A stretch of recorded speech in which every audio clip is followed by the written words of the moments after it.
Laborantlar tibbiyot tizimining ajralmas qismi bo'lib, kasalliklarni aniqlashda muhim rol o'ynaydi. Ular turli tahlillar orqali shifokorlarga to'g'ri tashxis qo'yishda yordam beradi.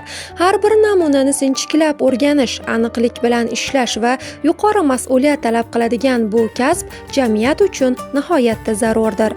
Laborantlar ko'pincha ko'zga ko'rinmaydi, ammo ularning mehnatsiz zamonaviy tibbiyotni tasavvur qilib bo'lmaydi.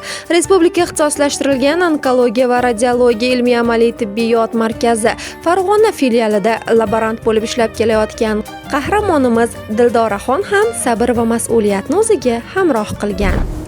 Men Isroil va Dildora Respublika ixtisoslashtirilgan onkologiya va radiologiya ilmiy amaliy tibbiyot markazi Farg'ona viloyat filiali patomorfologiya bo'limida 16 yildan buyon ishlab kelmoqdaman.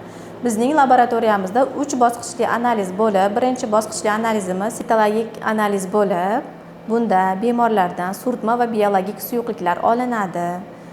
Bundan tashqari, shahar va tuman poliklinikalaridan, ayollar ko'ruvxonalaridan rak kasalliklarini oldini olish uchun ayollarimizdan surtmalar olinib bizga olib kelishadi. Biz bu analizlarni ko'rib, rak kasalligini erta bosqichda aniqlaymiz.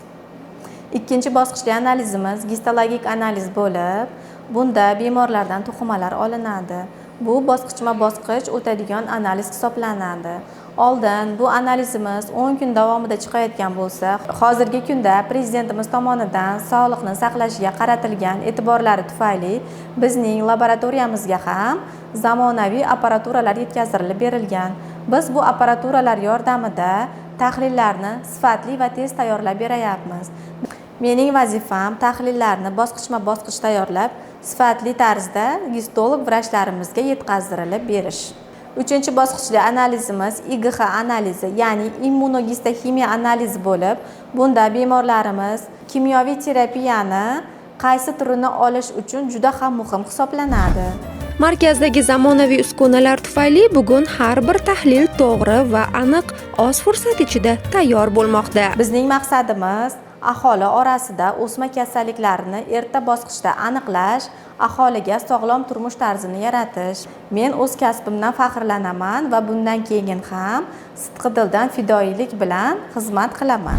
Laboratoriyada qilingan har bir ish bemorning kelajagi bilan bog'liq. Ular kichik detallar orqali katta haqiqatlarni ochib beradi.